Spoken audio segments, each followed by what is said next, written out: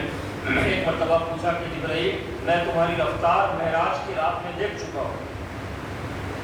براق پہ تو میں سوار تھا لیکن براق کے ساتھ تو تم چل رہے تھے، اتنی تیز رفتاری تمہاری ہے، لیکن یہ بتاؤ کیا کبھی اپنی اس رفتار سے بھی زیادہ تیز کبھی ہوئے ہو؟ تو حضرت سیدنا جبرائیل علیہ السلام یہ روایت میں آیا ہے کہ 3 موقعوں کی نشاندہی آپ نے فرمائی، اس میں سے ایک یہ موقع تھا کہ یا رسول اللہ وقت بہت کم تھا،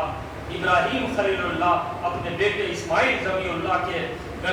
گلے پر چھری رکھ چکے تھے، اللہ نے اس وقت حکم فرمایا کہ جبرائیل جنت جاؤ، جنت سے تم بالو اور وہاں پہنچو جہاں میرا ابراہیم اپنے بیٹے اسماعیل کی قربانی دے رہا ہے، اسماعیل کو ہٹانا، دمبے پر رکھنا۔ یا رسول اللہ اپنی رفتار سے بھی میں زیادہ تیز ہو گیا اور وہ دمبا لے کر وہاں پہنچا، اسماعیل علیہ السلام کو ہٹایا، ان کی جگہ دمبے کو رکھ دیا، اور وہ چھری رکھ چکے تھے، انہوں نے اللہ کا نام لے کر اللہ کی رضا، اللہ کی خوشنودی کے لیے چھری چلا دی، لیکن اللہ کو تو کچھ اور منظور تھا، اسماعیل علیہ السلام تو بازو تھے، ان کی جگہ دمبا کٹ گیا۔ جب دمبا کٹ گیا حضرت ابراہیم علیہ السلام نے اپنی آنکھوں سے پٹی ہٹائی کہ یہ دیکھ رہے کہ بیٹا تو ذبح ہو گیا، لیکن آپ نے دیکھا بیٹا تو مسکراتے ہوئے بازو ہے، ان کی جگہ دمبا کٹا ہوا ہے۔ اللہ کی بارگاہ میں رسول مولا میں تو اپنے بیٹے کو کاٹ رہا تھا، یہ کیا تھا؟ اللہ تعالیٰ نے فرمایا ابراہیم تم نے خواب کو سچ کر دکھایا۔ دراصل اللہ تعالیٰ بیٹے کی قربانی نہیں چاہتا تھا بلکہ اپنے خلیل کو آزمانا چاہتا تھا کہ یہ میری دوستی میں کس قدر آگے بڑھا ہوا ہے، میری محبت میں یہ اپنا کیا کیا قربان کر سکتا ہے۔ یہ دیکھنے کے لیے اللہ تعالیٰ نے یہ امتحان لیا۔ تو عزیزان گرامی ماہ ذی الحجہ میں سیدنا ابراہیم علیہ السلام سے منسوب سارے اعمال ہوتے ہیں۔ حج بیت اللہ کے جو ارکان ہیں وہ بھی سیدنا ابراہیم علیہ السلام و سیدنا حاجرہ و سیدنا اسماعیل علیہ السلام کے انداز ہیں۔ صفا و مروہ پہ دوڑ لگانا یہ سیدہ حاجرہ کی سنت ہے، اور کعبے کی اثر اور تعمیر سیدنا ابراہیم علیہ السلام اور سیدنا اسماعیل علیہ السلام نے کی، اس کا طواف کرنا ابراہیم علیہ السلام کی اس تعمیر کردہ عمارت کا اور تعمیر کے دوران کی جانے والی محنت کو یاد کرنا ہے، اور پھر مینا میں قیام کرنا۔ سیدنا ابراہیم علیہ السلام قربانی کے لیے جب اسماعیل علیہ السلام کو لے گئے تو وہ علاقہ مینا تھا۔ اس طرح کی باتیں، پھر شیطان کو جو کنکری ماری جاتی ہے جب ابراہیم علیہ السلام اسماعیل علیہ السلام کو لے کر قربان گاہ کی طرف مینا کی طرف جا رہے تھے تو 3 مرتبہ شیطان 3 مختلف انداز میں، ایک مرتبہ حاجرہ رضی اللہ تعالیٰ عنہ کے بعد، ایک مرتبہ ابراہیم علیہ السلام کے بعد، ایک مرتبہ اسماعیل علیہ السلام کے پاس آتا ہے اور اس قربانی سے روکنے کی کوشش کرتا ہے، اور تینوں جگہ